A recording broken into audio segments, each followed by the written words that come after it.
أحيانا كرة القدم النتيجة تمحي كل شيء، وإذا فزت الكل يشوف الإيجابيات، وإذا خسرت الكل يشوف الأخطاء فقط. هذا اللي صار بعد مباراة منتخبنا والنرويج. إي نعم خسرنا في ذيك المباراة، نعم كانت أكو أخطاء واضحة، لكن بنفس الوقت كثير من اللاعبين تعرضوا لانتقادات أكثر من اللازم، مو لأنهم أخطأوا، بالعكس، وإنما لأن البعض حكم على المباراة كلها من خلال النتيجة فقط. قبل المباراة هواي ناس كانت متخوفة من مواجهة منتخب يضم لاعبين من أعلى المستويات بالعالم.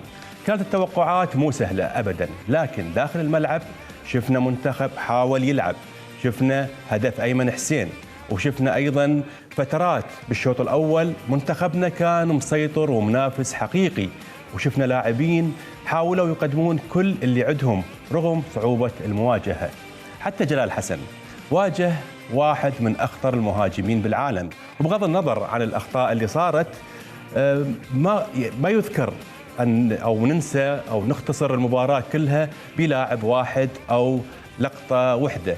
كان كل اللاعبين ربما قدموا كل إمكانياتهم الكروية.